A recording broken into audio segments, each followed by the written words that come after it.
Sejam todos bem-vindos e bem-vindas a mais um encontro aqui no nosso canal. Eu sou o psicólogo Cristiano Andrade e é com muita alegria que vamos continuar o nosso bate-papo com a professora Ana Bock, que hoje veio nos dar o prazer de compartilhar conosco tudo que vem aprendendo, construindo, significando e ressignificando nesses 60 anos de psicologia no Brasil. Perfeito, professora, eu estava aqui refletindo, até anterior à sua colocação, eu fiz uma provocação até trazendo, entre aspas, alguns ali estigmas, né, como a questão da testologia ou algo do gênero assim. Eu fiz mesmo em tom de provocação para a gente pensar na identidade do profissional e da profissional da psicologia, porque ainda hoje, em 2022, a gente vê muitas áreas da psicologia que são de extrema importância a nível de contribuição com o sujeito social, sendo ainda rotuladas. A gente tem a organizacional como sendo aquela que é definida como a serva do capitalismo. Nós temos a avaliação psicológica como aquela que é compreendida como a testóloga, né? O psicólogo que faz, ele é testólogo, ou a psicóloga é testóloga, não é um estudioso da compreensão do sujeito como um todo. Aí eu fico pensando, o que será que ainda reforça esse estigma? E do seu ponto de vista, o que podemos, enquanto formadores, contribuir para que esses estigmas possam ser desconstituídos e abrir, assim, de fato, uma compreensão do sujeito total, que é o que nós estamos buscando, professor? Olha, o movimento do mundo da realidade é feito de contradições, né? E nós nos movimentamos graças a elas, né? Uhum. Eu acho que a psicologia do trabalho é uma organizacional, né? Que hoje a gente nem usa muito esse termo. Nós não temos dúvida de que ela nasce para servir ao capital, ao capitalismo, num sentido até positivo, de produtividade, né? De produção de riqueza, de condição de emprego, né? Para as pessoas. Se nós não avançarmos para uma psicologia crítica do trabalho, né? Onde a gente perceba essa nossa inserção nos elementos contraditórios do capitalismo, se a gente não tiver uma psicologia crítica dessas nossas atuações, desse nosso campo, nós estaremos servindo ao capital. É preciso que as nossas concepções, nossas práticas, nossos instrumentos, eles sejam relacionados, ligados a uma perspectiva crítica dos nossos campos. E isso vai servir para qualquer campo, da educação, né, que parece, de novo, trabalha para a educação, como se a educação fosse crítica em si. Não é, né? Não é. Então, é preciso que a gente tenha perspectivas críticas em qualquer campo, até na chamada psicologia comunitária, que pode parecer tão progressista como ela foi na sua origem, né? Mas não é automático isso. Há que se ter um esforço sempre de crítica. Então, a avaliação psicológica é a mesma coisa, né? Por exemplo, de vez em quando eu digo para meus alunos assim, vocês sabem que existem instrumentos importantes de psicologia, para a psicologia trabalhar, né? São instrumentos valiosos, valorosos, que devem ser utilizados e podem ser utilizados. No entanto, há muitas vezes uma aplicação mecânica dessas ferramentas sem que a gente tenha a perspectiva crítica ligada a ela. Exemplo, será que nós já nos perguntamos se aquilo que a gente faz, que a gente aplica um teste e diz que aquele sujeito é inteligente graças aos estudos e à construção desse instrumento, será que nós já nos perguntamos que inteligência é essa que está presente nesse teste? Será que existe mais do que uma forma de inteligência? Ou essa inteligência que está lá é uma inteligência do comum, do normal, da maior parte, né? Podendo aceitar que existam outros tipos de inteligência. Acho até que lá nos anos 70, Zélia Querotino e Terezinha Carrara discutiram como piagetianas o que o Piaget formulava como desenvolvimento do pensamento, da inteligência, né? E era interessante, porque elas eram ambas piagetianas, e a Terezinha Carrara dizia assim, 0 na escola, 10 na vida, para dizer que as crianças pobres não iam bem na escola, mas elas aprendiam, por exemplo, a dar troco na feira quando elas faziam carreto, né? A Zélia Querotino, por outro lado, dizia, calma lá, companheirinha, você está querendo dizer que a escola não é necessária, já que ele tem 10 na vida, então ele não precisa ir para a escola. O conhecimento da escola, o pensamento escolar é um pensamento distinto e todos devem ter o direito de aprendê-lo. Então, com isso, nós fomos vendo que fomos nos percebendo, né, a partir dessa discussão que elas travaram lá nos anos 70, nós fomos percebendo que não dá para afirmar nada categoricamente sem considerar o contexto. E é isso que eu estou chamando de perspectiva crítica. É você relacionar aquilo que você formula com o contexto onde se vive. Então, há uma inteligência que pode ser medida nos testes psicológicos? Claro que há, mas qual é ela? Então, tudo isso não a gente não pode correr o risco de jogar o bebê com a água do banho, né? Mas a gente precisa jogar a água do banho, né? A gente precisa trabalhar na construção de uma psicologia crítica em todos os seus campos. E eu gostaria de fundamental importância perguntá-la sobre isso. Então, muitas vezes eu vejo que essas práticas são regidas por uma ideologia, mas uma ideologia não desperta de uma consciência quanto ao território, à cultura e também ao sujeito que dela vai receber. Uma ideia de um ensimesmamento da psicologia social sem mesmo fazer uma crítica ao próprio fazer. Para quem estou atendendo, como estou atendendo e onde eu pretendo atender. E nesse sentido, professora, a nós, educadores, como realizarmos intervenções que possamos desconstruir, então, esses rótulos, esses estigmas? Olha, eu acho que a minha... Vou fazer uma resposta que possa ser simples, simplificada, né? Que mereceria um desenvolvimento maior.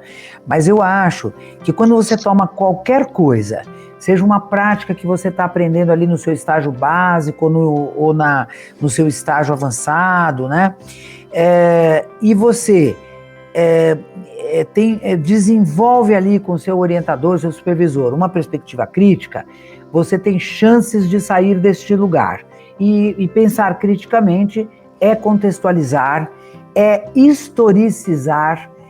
Eu acho que uma das coisas mais importantes que a gente pode fazer na psicologia é aprender que as coisas não são em si e que as coisas nem sempre foram assim. Entender que há uma perspectiva histórica na vida, que há uma constituição histórica, tanto da história pessoal dos sujeitos, quanto da história das capacidades, do desenvolvimento. Pensar que a subjetividade não é uma subjetividade natural da espécie. A subjetividade que a gente encontra, que está analisada por várias teorias no campo da psicologia, é uma subjetividade constituída na história, né? Nem sempre foi assim. Foi preciso, eu sempre digo para meus alunos, gente, psicologia nem sempre existiu. Não existia porque ela não era necessária. E é exatamente o desenvolvimento de uma noção de eu, de uma noção de privacidade que o capitalismo precisou e ao mesmo tempo incentivou, é o desenvolvimento desses aspectos da vida, né, de pensar na vida íntima, de pensar na privacidade, que vão permitir o surgimento da psicologia. Então, entender que a psicologia é histórica, que o que a gente pensa hoje sobre a subjetividade está diretamente relacionado ao desenvolvimento histórico dessa subjetividade, eu acho que nos permite sair das estigmatizações, dos chavões, né?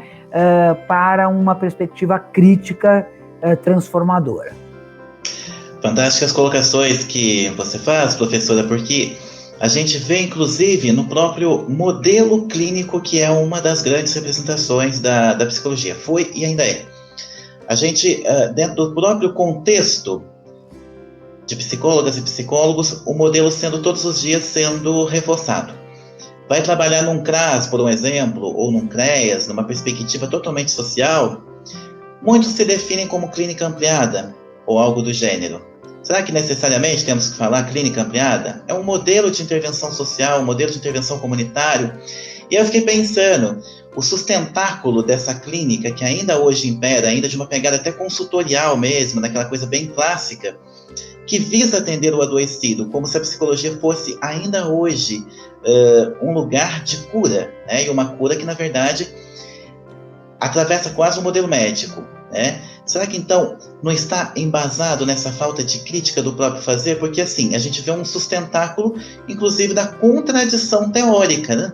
Se a psicologia é uma promoção de emancipação, é uma promoção de desenvolvimento e expansão social, olhar sempre para o adoecer é desconsiderar o sujeito como um todo que na nossa frente se apresenta em sua realidade. Faz sentido, professora? Faz, eu acho que nós temos que escapar dessa ideia medicalizante, hospitalocêntrica, patologizante que a psicologia desenvolveu. A gente tem uma dicotomia, né, histórica entre subjetividade e objetividade. Elas estão constituídas na psicologia inicialmente como coisas separadas. É a psicologia na perspectiva dialética que vai juntar essas coisas.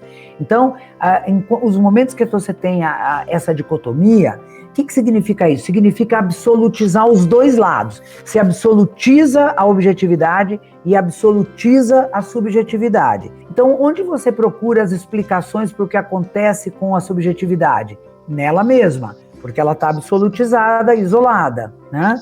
O que aconteceu foi que a gente construiu teorias que diziam assim, é normal acontecer isso. Né? Por quê? Porque está naturalizado, é da espécie que aconteça isso. E se patologizou tudo que era diferente. Né? Tudo que não se constituía exatamente daquela forma era patologizado. Só que ninguém se deu conta que estava sendo usado um padrão hegemônico. Então você fazia um padrão na inteligência que nós trabalhamos aí, né? Você diz assim, inteligência é isso. Você cria um padrão. Todo mundo que está fora disso não é inteligente, ou é burrinho, ou é deficiente, né? Ou é anormal, ou é... Então, você tem ali uma patologização possível. Então, a sexualidade se desenvolve assim. Se você não desenvolveu assim, você tem patologia. A afetividade se desenvolve assim. Se você desenvolve diferente, você tem patologia. A gente teve uma onda patologizante por conta da dicotomia no campo da psicologia, né? E isso levou a psicologia a uma prática remediativa, curativa, né? E eu acho que hoje, com a gente já começou anos atrás a falar em prevenção, hoje a gente já fala em promoção, né? A gente vem se descolando dessa noção estreita que é a noção de doença no campo da psicologia. Né? E a gente vem trabalhando mais fortemente com a ideia de sofrimento. Né? Nosso campo não é a doença, nosso campo é o sofrimento. Professora, temos muito mais ao que ser dito, muito mais ao que ser conversado, até porque toda a sua trajetória, toda a sua contribuição em 1 hora aproximadamente de entrevista não daria para a gente poder resumir.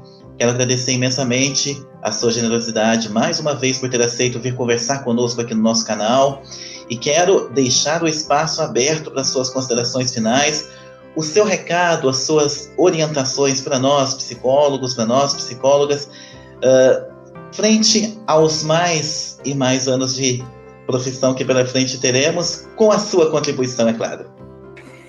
Olha, eu quero deixar aí um chamamento à inquietação. Né? convidar toda a categoria profissional aí que tem completa, né, na sua profissão esses 60 anos, importante momento da psicologia, do seu amadurecimento, da sua inserção social, da sua ampliação, da ampliação do reconhecimento social que a psicologia tem, né? Esse momento de inquietação é necessário. Que nós nos perguntemos sempre, isso que a psicologia diz sobre esse sujeito, diz por que esse sujeito se apresenta assim nesse momento, quais são as condições sociais, as condições históricas, né, as condições de vida que permitem que ele se constitua e se apresente dessa forma.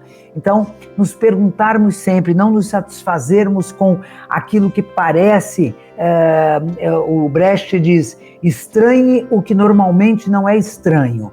É isso, é um convite ao estranhamento.